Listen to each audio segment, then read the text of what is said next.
So next up is Francisco Figueiredo versus Jerome Rivera. Figueiredo is the, I think, older brother of the current champion. They fight in the same division, which is, it's bizarre because they don't normally fight in the same division. Francisco is coming down a weight class to fight in that division. This will be his first fight in that weight class. That's strange. I don't know why I would go out of my way to compete in my brother's weight class, especially when my brother is much, much better than me. But, Figueiredo, I mentioned earlier with the Nurmagomedov, you can't just go by the family name. But there is something to be said about that. In this case, what it does tell me is he's got solid training partner, right? That he's living and breathing this every single day with one of the best guys on the planet that does it. And that's important. Your training partners are very important. He's not as gifted as his brother. He doesn't have the same power, the same speed. He doesn't have the same fight IQ as his brother. But when you're training with somebody at that level every single day, you get better at a different pace than other people.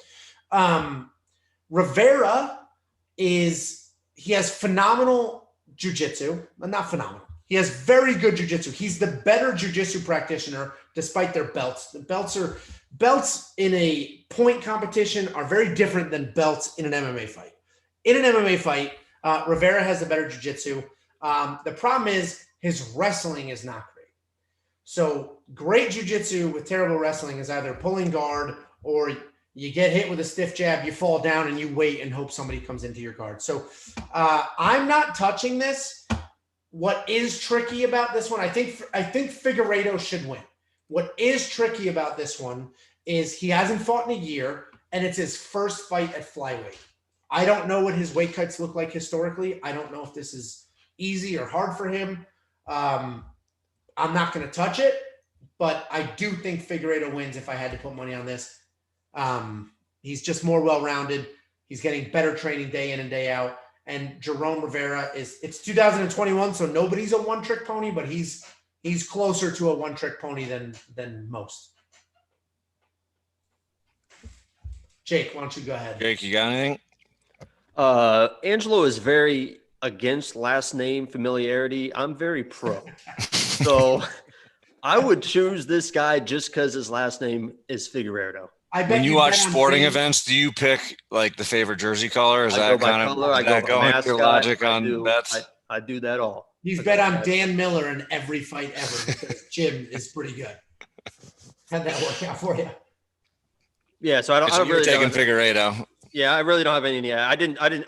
In my DraftKings, I didn't touch this fight. I didn't do research on this fight. It just seems like the value there is if I'm not sure, 8,500 for that. And 7,700 for an underdog I don't know anything about. So just a fight I stayed away from completely.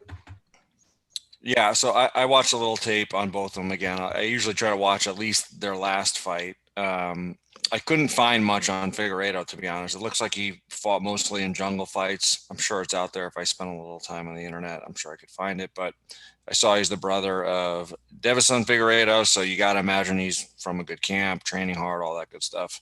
Rivera, I did watch his last fight. He's long, rangy, unorthodox with his stances. Looks to be really pretty good.